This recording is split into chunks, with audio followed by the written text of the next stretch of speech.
I love you. I love you. Good evening. I'm Mac. I'm an alcoholic. Move up. Plenty of chairs. Come on, let's go. Let's make a meeting out of this. Thank you very much for having me tonight. I am so grateful to be asked anywhere because I used to be kicked out of everywhere, you know. So the fact that I'm allowed in public is really cool, you know. That wasn't always the case. I've been kicked out of every bar in Denver. I got kicked out of a town. Yeah, that was interesting.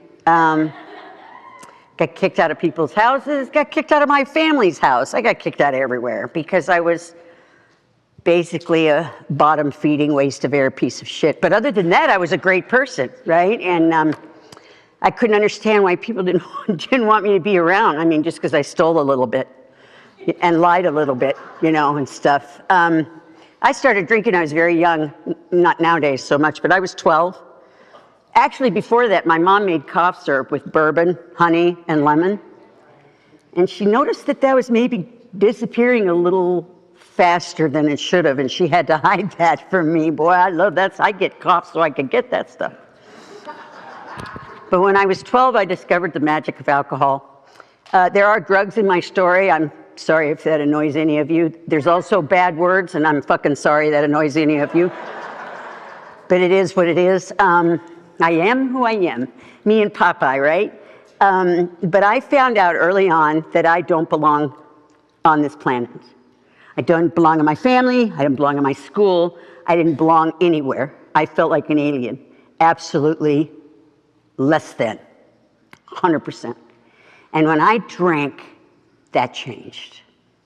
I got cuter, I got sexier, I got smarter, I got funnier. It was a miracle elixir for me. Okay, so I puked a little, but it was worth it. It was worth it. I am a puker. I know there's some other ones in here, but that's why I hate to do it today, right? I'd rather do like almost anything than be sick today. But I started winding up when I was that age and into junior high and high school, and I started adding, you know, things to make it better, you know, because I just wanted to be obliterated. I don't do real life. Don't like it, doesn't suit me, doesn't go the way I want it to, so I just be obliterated. And I got to the point where I just could not function without something, just anything, something. Somehow I managed to get out of high school. To this day, I don't know how that happened. My mom says she earned my degree. She pushed me off to school. But I got out of high school and I tried to be a grown-up. And when I was 18, I was realizing that something was terribly, terribly wrong. Okay, I didn't know what. Something was wrong. And I went to a psychiatrist, because that's what we do when things are wrong. And I went to the psychiatrist, and I sat in his office, and I was there for 1 hour, and he checked me into a mental hospital. What if I'd have told him the truth? Right? Holy shit. So I'm in the mental hospital, and for the first time in my life, I felt at home. I felt like I belonged. I loved it. They gave me drugs. They told me it was my mother's fault. It was heaven. I had no bills to pay, no food to cook, no beds to make. It's Club Med for the alcoholic. It really is. So I got well there, and they let me go. And a few months later, I had to go back, because I just couldn't do it. I started trying to commit suicide. Fortunately, as you can see, I was a failure at that as well. I tried a lot of different things. I tried pills, I tried cutting myself. I jumped in front of a semi-tractor trailer, absolutely certain that would do it. And it would have, had it been moving, but I was on acid and didn't. Could not knock myself off. So back to the nut house. I'm so happy I'm back in the nut house. But they kept letting me go. These people, if they'd just kept me, I wouldn't be here today, because I'd have been happily in the nut house, all right? But they kept letting me go because I guess I presented as somewhat normal. We know that's not true. And I got out of there the last time, I don't know, I was 20 or something, and I decided I was going to be a cocktail waitress because, come on, you know, I know where to get what I need. And I got a job in a rock and roll bar. Sex, drugs, and rock and roll. Oh my God. It was better than the nut house. I had any and everything you could desire. I have a problem with blacking out. I know no one else here has that. But I did have some difficulty with getting there, knowing what I was doing, but not getting back from there, knowing what I was doing. You know those coyote love affairs where you wake up and you'd rather chew your arm off than wake the guy up? That was me. That was me. I couldn't understand what the hell was going on, okay? That tequila made me black out, so I stopped drinking it. Went to vodka because, right, that makes sense. Me and Jose Cuervo broke up and I started dating Stoli. And I drank 100 proof Stoli because it got me where I need to go real quick. And I like kamikazes. Without the triple sec, all I need is the lime juice and the vodka, and off I go. We used to have a drink called upside down margarita. Has anyone had one of those? You put your head back on the bar, and they pour in some tequila and some other stuff. You sit up and go, and swallow. It was awesome. It was awesome. I used to make money, you know, these great big guys, I'd say, I can outdrink you. No, you can't. Oh, yes, I could. Made a lot of money doing that. And so I worked in that bar, and it was great fun. At the end of the night, they would just put me in the bathroom, leave me there till everything was cleaned up, and then send me about my way. And you know what? I was not a happy person. I know that's a terrible surprise, but I was miserable. I could not figure out what the hell I was supposed to do to be happy. All right? I had all the drugs I could want. I had all the alcohol. I worked in a bar, for God's sake. I had endless alcohol, endless men, endless rock and roll, and I was miserable, just miserable. And I met a friend who decided that I needed to meet a boyfriend who was a biker. What a great idea. You know, those guys know how to drink and party. The problem is I had to wear a vest that said property of. I was someone's property. Just go there.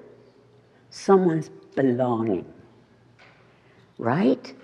Well, I thought it was great. I had all the drugs, all the alcohol, all the everything, until I just drove myself right to the ground. And one night, for some reason, no matter what I put in my body, I couldn't get away. I couldn't get drunk, I couldn't get high, I couldn't black out, nothing. And I was panicking because I just couldn't get there. And I called for help. And I said, I think I'm an alcoholic and a cocaine addict. Neither word has ever occurred to me before this moment. I don't even know where I never heard the word alcoholic, at least that I remember. And they took me to the nut house. Yes! But they cheated. They took me to another nut house that had an alcohol unit on the 4th floor. Oh, damn. No Quaaludes? What are you talking about? So they walked me into this place, and these people were mean to me. They didn't give me anything. They let me throw up and have seizures, and it was awful. I could see why people would want to get sober. I mean, was that great or what? You know, you're throwing up, you're falling down. It was lovely. And they came up to me one day, and they pulled the covers down, and I pulled them up. Pulled them down, I pulled them up. She pulled them down again and said, get your slippers on, we're going downstairs. Okay, so I put on my paper slippers, and you know you got one frontward, so you put on another one backwards, so you're like mostly covered. And we traipsed down to the basement, and there was a U-shaped, get out of my way, there was a U-shaped table, and there were these like Stepford people, right? And I was like, oh shit, what the hell is this, right? It was Alcoholics Anonymous. Well, I didn't know what that was. All I knew is these people were weird, all right? I don't remember what they said much, but I was absolutely on to you when you pulled out the basket and the big book. Now I know. It's a cult. Because I was raised in a church. I know about a basket. I know about a big book. I come from an era where you used to go to the airport, you know, and these people in saris would come up and say, buy this book, right? I punched one out when I was drunk once, and everyone applauded around me, so that's what I thought about that. But I went down to that thing every other day when I was in that hospital, and I just did not understand what the hell was going on. I just did not. But I did hear some weirdo say, keep coming back.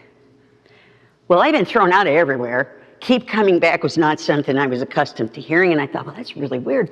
Why would they want me to keep coming back? I don't have any money for the basket. I don't want the damn book. I don't know what the hell you're talking about. Why would you want me to come back? How strange. Well, eventually they released me. I had enough graham crackers and Father Martin, I guess, and I picked a lady to be my sponsor, whatever that meant, and she told me how to go to meetings. Okay. And so I did, with all these really old people. Oh my God, they were like 40 and stuff, you know, and I sat in there and I was like, I cannot do, you know, it talks about God. Well, that's off the table immediately. Okay, God hates me. We know he hates me. That's why my life sucks. Don't ask me to go to God for anything, you know. So I had to pass those steps right up. And then 4, 5, 6, and 7 were unacceptable because I wasn't about to I already told my shrink what I was going to tell him. I wasn't going to tell one of you idiots anything. And I got to number 9 and I thought, I can do this. I can do number 9. I'm good at saying I'm sorry.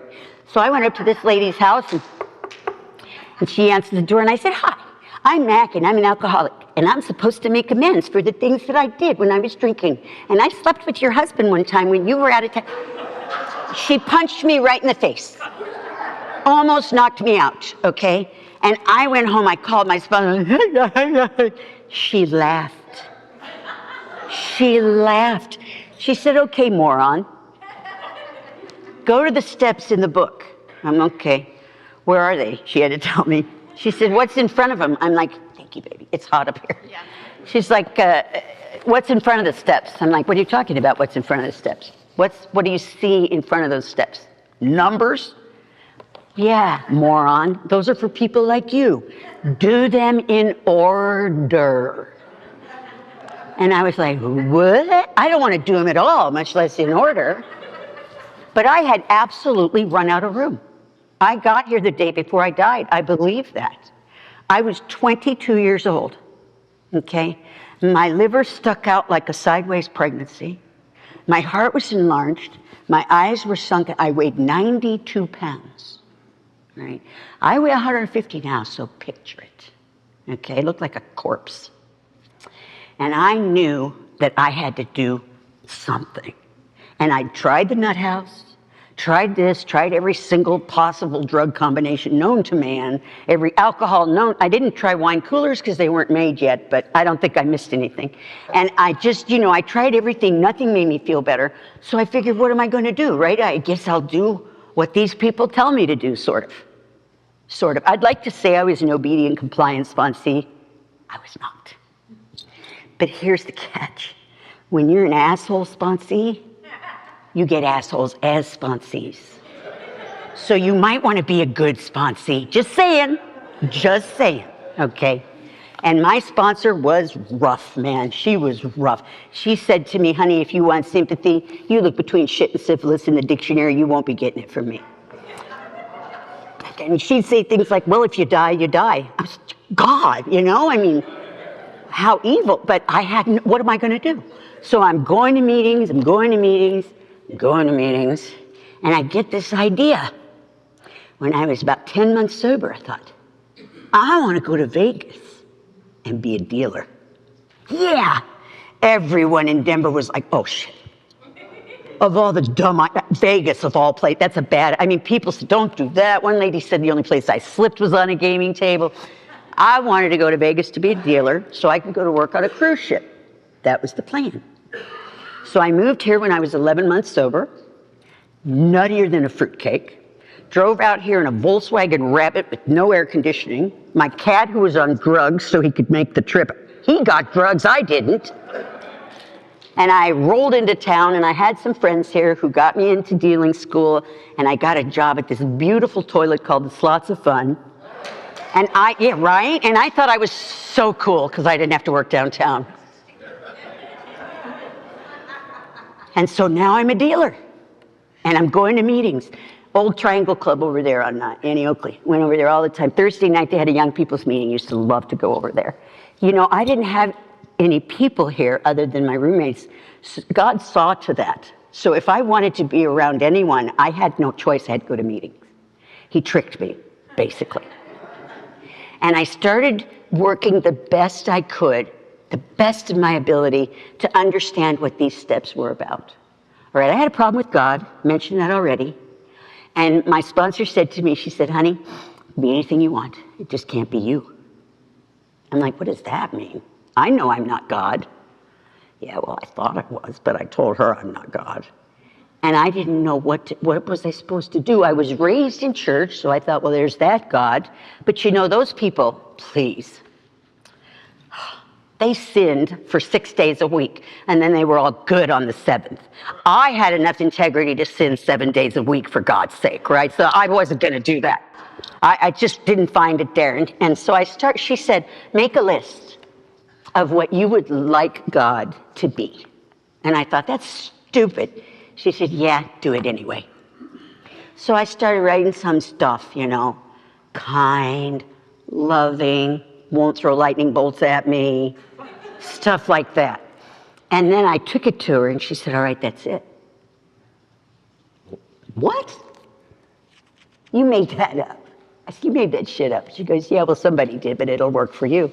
And I started thinking, you know, there's a movie called Oh God with George Burns. Some of you old people might remember it. That's what my higher power looks like, because I like it. It works for me, all right? It works for me.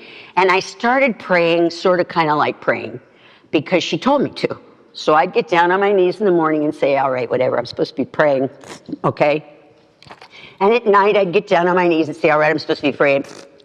And I was, I don't know, 6 or 7 months I'd been here, and I realized, holy shit, I have been sober all this time. How did this happen? And I called her, I'm like, don't tell anybody. But I think you're onto something here. You know, it was in tiny increments, right? Tiny little increments.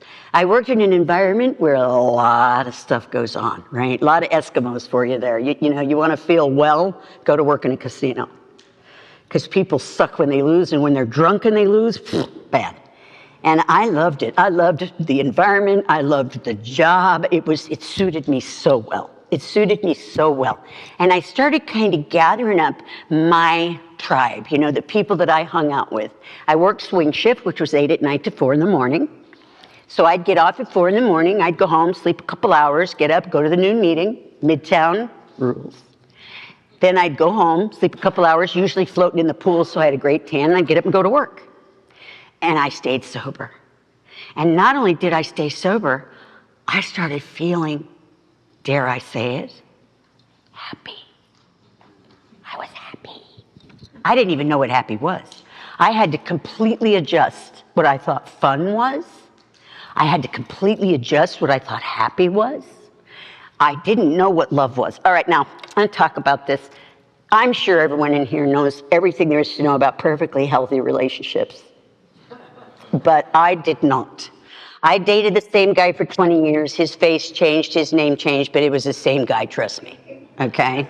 I had a giant sign on my forehead, if you're a cheating motherfucker, I'm your girl, okay? And that's what I got, over and over, even into sobriety, and over, because they're in here, ladies.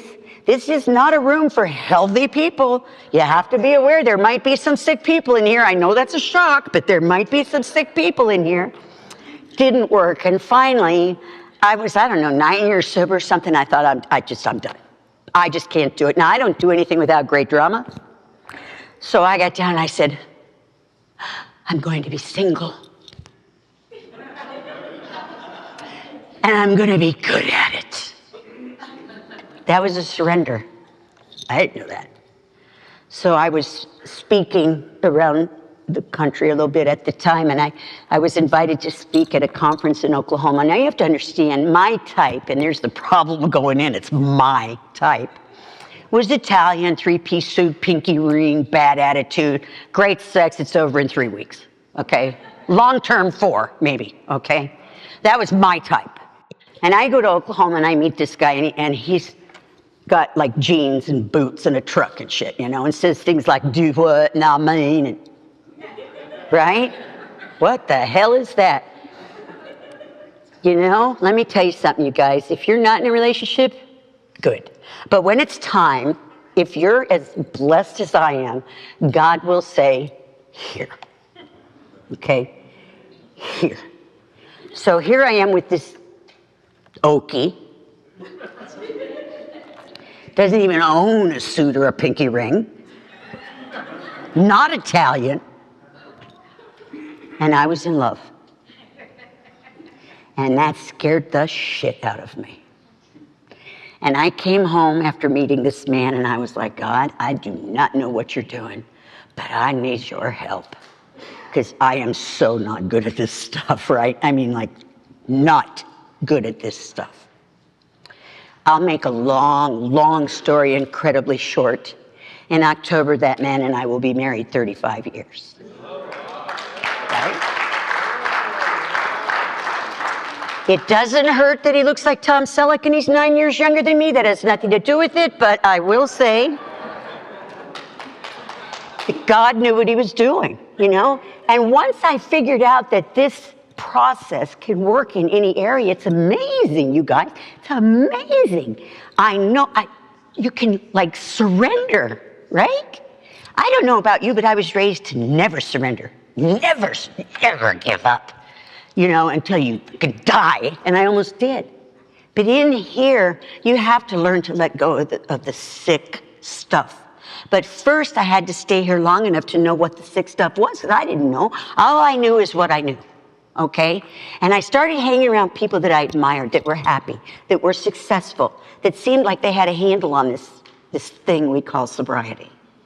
And I started noticing that I was feeling comfortable in my own skin. How bizarre was that? I could be by myself for hours and not want to climb the wall, okay? I could go through devastating things and not drink or take drugs, right? When I was about 20 years sober, my mom had ovarian cancer and she passed. And she was afraid to die alone and I was able to be there with her, all right? But even worse, 18 months later, I lost my daddy. Sorry, it went the other way around. I was a daddy's girl, 100%. When I was new and I was doing that mental masturbation, if this happens, I'll drink. If that happens, I'll drink, right? I thought if my dad dies, for sure I'm drinking. You know what? I lost my father and I didn't drink. And that night, going home to be at his deathbed, I was 18 years sober. And I wanted a drink. Bad. I was on an airplane. Nobody knew me. I thought I could get a couple of those little bottles of vodka and be fine. But here's the thing. The last time I drank, I went to a bar known for being rowdy, famous for being rowdy. I think one of my bras is probably hanging from the rafters. And I went with people that never knew I'd had any problem with alcohol or been in treatment or anything. I had this carefully planned. It was ladies' night. I took $4, $2 a drink. I'm going to have a couple of drinks. I never had a couple of drinks in my entire life, but I was going to do it. And I went into that bar and I ordered that kamikaze and I blacked out on the first drink. Boom. Party over. Woke up the next morning devastated because I was one of you and didn't want to be, right? Didn't realize it was the best day of my life. I thought it was the worst. I woke up and I thought, oh my God, I'm one of those people, you know? So that night on that plane, I had to give myself 15, 30 seconds to go to what really happens to me if I have those little bottles of vodka. And I thought, great idea, Mac. You'll get off the plane in the wrong city. You won't go to the hospital. You'll miss your father completely and you'll blow 18 years. This is brilliant. And I didn't do it. And that is the last time I ever wanted a drink. God finally removed the obsession. It took a while.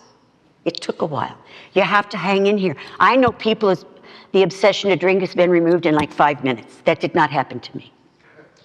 I also didn't have a bright light. No bright light. Plenty of burning bushes, but that was God saying, don't go there. I thought it was him saying, yeah, it's a great idea. You know, I misinterpreted a lot of those burning bushes. Not good at that. But I realized I could get through the literally worst thing in my life and not have to drink. And the people in Alcoholics Anonymous, God bless them, I went to meetings and cried and pissed and moaned, and they sat there and loved me. Just loved me. Until I finally got to where I could get up and move on. And I know that my parents were so absolutely delighted that I was sober. You know, that was a miracle for them as well as I. My mother told me years after I got sober that the day I pulled out of the driveway to come to Las Vegas, she thought she would never see me alive again. Can you imagine? It breaks my heart. So I swore I would never get married, swore I would never have children. Why would you? I mean, come on. They're bears with furniture. Babies leak and stink and make noise. I didn't want anything to do with any of this. You know, it's not me. I'm a casino executive by this point. I got my suit on every day. I'm the person that cuts you off, which you drink too much, which I thought was hysterical. You know, I'm like an important person. I can't be doing like babies, you know, until I went to the doctor one night and he says, is it going to be a problem if you're pregnant? I said, no, honey. He said, because you are. And I said, no, I'm not. He says, yeah, you are. I said, do you know how old I am? He goes, oh, they do that all the time. I said, maybe they do, okay? But I never have. I was 39 years old. All right. She was a surprise. And so there was this little leaky, smelly, loud creature, and it was love at first sight. It was love at first sight. How strange. I never thought, apparently, about a lot of things. But I move it on, and I now, like I said, I'm a big-time executive. And, you know, I had all the right phone numbers, security, you know, cocktails. I loved it because back then, before the corporations took over, we all still had power of the pen. All right, so I had power of the pen. I could do, you know, food, rooms, whatever. And that makes you a lot of good friends, and they bring you lots of nice presents, you know. I was born and raised in Denver. One of my customers brought me a signed autograph of John Elway. I'm like, oh my God. I got Chanel bags that I didn't like as much as that signed picture of John Elway, right? But after I was, I don't know, a few years sober, I'm getting my shit together, I'm an executive, I'm cool. And my sister was in a group called Up With People. I don't know how many of you have heard of that. But they're a group of young people. They travel all over the world. They do shows and stuff. They've done Super Bowl halftimes, inaugurations, this, that, and the other thing. And she was in it, and I went to see her. And I thought it was cool, so I applied for some reason. I don't know why. And I'd been a singer all my life, but I never thought that was ever anything I would ever do again. And they called and said, gee, we really liked you, but our casts are full this year, but we want you to reapply. And I said, well, thank you, but I'm at the top of the age limit. I can't reapply, but I sure appreciate everyone being so nice. And I came home from work about 2:30 in the morning. There's a big old envelope in my mailbox, and it says, congratulations. Holy shit. Now what do I do? I called my mom. I said, I need you to get the cat. I need to put all my furniture in storage. I have to be in Tucson in 2 weeks for staging. And off I went to the adventure of a lifetime. I traveled 80,000 miles in 1 year, all over the world, had the best time, went to meetings in languages I do not speak, and still felt the magic. It's the coolest thing. I went to a meeting in Montreal, and they had a basket, and everybody put their little numbers in there. And, you know, I was allowed one suitcase, one carry-on, and one garment bag for an entire year. Now, kids, I take more than that for a weekend. So this was an adjustment for me. And I had sent home all the heavy stuff, you know, my big book, all my extra tapes, all that stuff. And we all put our numbers in the basket. There's about 70 people in there. And at the end of the meeting, they drew my number, and the prize was a big book. So, okay, I'll keep this one. I think God decided I needed a big book while I was on the road. And I met the most wonderful people. Alcoholics Anonymous reaches all of the corners of the earth that I had been to in particular. And I loved it. I got to go to meetings in Italy, in Germany, in France, in Canada. It was the most amazing thing. Because every time I walked in a room of Alcoholics Anonymous, I belonged. Just like that first time I was in the nut house, only better. And then we had a chance to do a show. We were in Rome, and we were invited to do what they called an acoustic, which was a smaller show with less instruments, for a thing in St. Peter's Square for the Pope. He does every Wednesday. He does this big thing in St. Peter's Square, which is absolutely huge. I didn't know how big it was until I saw it. So we go to do this thing. It's like 75,000 people there. And we do this thing, and we're singing and doing our thing. And then he came out, and this was Pope John Paul, and he did his thing in like 8 languages and stuff. And he went down, and people are just trying to touch this man, you know? And he's going around and around. He's going around and around. And I was feeling a little crowded, so a friend of mine, we went over and sat in the very corner up at the pagoda thingy. Just watch him do his thing. There was a whole section with gurneys and wheelchairs and stuff, and he went and touched all those people. It was just amazing to watch him. And so then we thought he'd come around and come up the middle, you know, where the carpet was, to finish his thing. He turned around, he started walking right towards us. I said, oh my God, Jesus, come right towards us. And I stood up, and he took my hands, and he touched my face, and I burst into tears. I don't know how many of you here knew Bill Birch. Bill had like 900 years of sobriety, and he had this look. You could have blown up a bomb next to this guy, it wouldn't have bothered him. Just that ultimate serenity, that's the face that Pope had. And I will never forget it. You know, he's a saint now. So I've been touched by a saint, so if you guys like need any healing or anything, $10, no, I'm kidding. The experiences that I had opened up a whole new world to me that I didn't know was there. I'd always been in my little place, you know, and it's an amazing thing. If you ever get the chance to travel overseas, do it, because it's so fascinating to see the differences. But AA is the same everywhere. I have a copy of the Serenity Prayer that they gave me in German at home, because it meant the same thing to me in German that it did in English. I had the most wonderful time. And I came back home, they held my job for me, which was amazing. And I went back to work being important. And I really, you know, I was very fortunate in my industry. I came in at just the right time. Just the right time.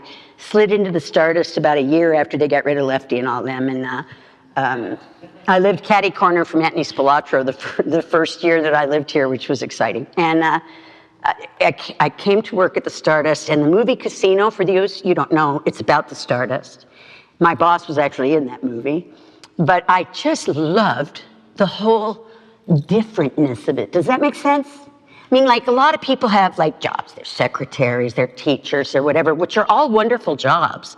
But to me, it was so cool to be in the casino business, because it was so different. It was so interesting. And I met people all the time who had secret symbols, circles or triangles. I saw a guy one night, he had on an ID bracelet with a date. Okay, I said, what's that date? Oh, just something special. And I said, yeah, like what? He goes, oh, just something special. So I held up my necklace. I said, anything to do with this? He's like, yeah, we're talking and laughing. I mean, I met the most wonderful people, because you guys, we are everywhere. We are everywhere.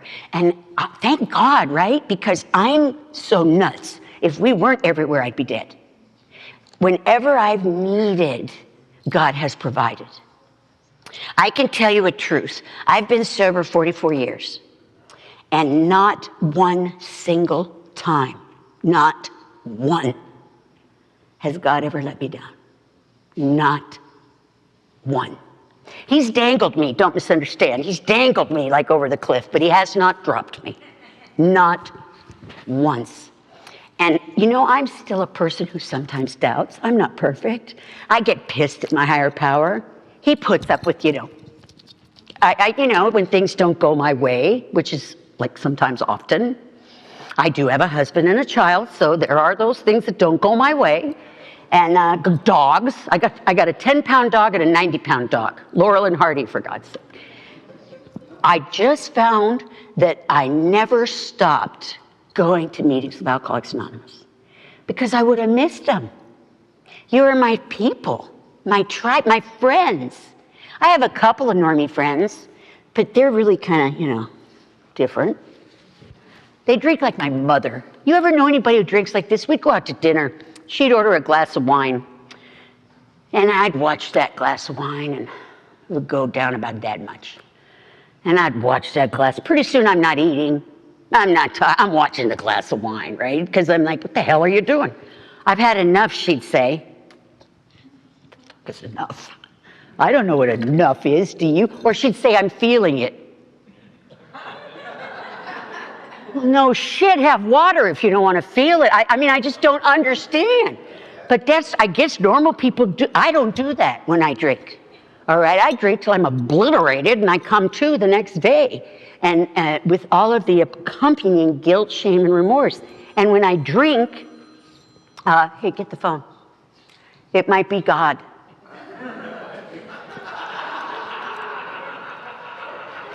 Is it? Oh, okay. We'd have to answer that.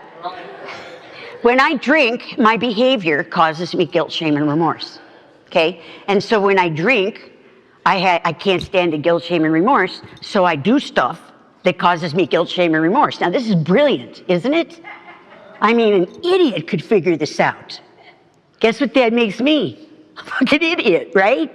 But I'm also an alcoholic, and I'm twisted. My mind isn't normal. It's not. You know, I'll watch TV sometimes. I like true crime. Don't know why, I just do. And I'll say things in my mind to these people. And I'll think, good God, if anybody heard me say that, they'd lock my ass up in a New York second. She's still there, okay? She wakes up 10 minutes before I do in the morning and says, how can I fuck Mac today? And I have to stop and say, wait, we're not going to do that. You know, we're going to try and be healthy today. And usually that involves touching Alcoholics Anonymous. We have a dear friend here named Joe B. And he says, I touch Alcoholics Anonymous every day. So do I. I touch Alcoholics Anonymous every day. Either on the phone, reading the book, going to a meeting, in some way. Because I know the only reason I made it to 23, much less where I am now, is because of Alcoholics Anonymous. And I haven't been 23 for 10 or 20 or 40 years, a lot of years. And I know inherently now when things get twisted, and I can tell if I start taking Tums too much, something is wrong, okay? That's how God tells me, you're getting twisted here, figure it out. And I'll call someone, I'll go to a meeting and I'll bring it up. A friend of mine said to me the other day, she says, well, I don't want to share that in a meeting because it's, you know, it's all sick and stuff. I don't want to share that. It sounds bad. The newcomers won't. I'm like, are you kidding me? I share everything in meetings. Well, okay, caveat. There are certain things that don't belong in mixed meetings. And we heard one the other day, didn't we, Ron? And that's okay, they belong with your sponsor. But I am never afraid to let it fly the way that I'm feeling. Good, bad, indifferent. What the heck? Who am I hiding it from? If I don't tell you, who am I going to tell? And if you don't help me, who am I going to go to? Because helping myself, I loved when Judy said she was a sponsor herself. Yeah, that's a bad idea. That's a really bad idea. The first time I was a sponsor, I went and I saved this girl, man. I spent hours with her. I saved her. I told her everything she would need to know and stuff. And she drank. And I was devastated. And my sponsor told me, did you stay sober? I said, well, yeah. Then it worked. You people are so weird. All these paradoxes, right? All these paradoxes, surrender to win. You know, I don't get it. Actually, I do get it. Here's the thing. Alcoholics Anonymous is not the be-all and end-all for humanity. But is it the be-all and end-all for alcoholics? I believe that it is. Nothing got us sober for some 5,000 years of recorded history before Alcoholics Anonymous. Now, to me, that is divinely inspired. Okay? That is divinely inspired. Because these two idiots in Akron weren't going to come up with this without some divine inspiration. They were drunks. Y'all know a few drunks. Are we going to come up with something like this? I don't think so.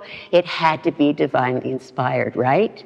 So if God says that Alcoholics Anonymous can help me, who am I to argue? Who am I to argue? I still struggle. I always believe, but sometimes I struggle with trust because I'm afraid he might not do things the way that I would like him to do things. You know, like, how could you do that? That's not what I wanted. And God's like, pfft. And then sometimes I say, how could you do that? That's not what I wanted. And 6 months later, I'm like, oh, thank God you did it that way. Who is it? Garth Brooks has a song, Thank God for Unanswered Prayers. Amen.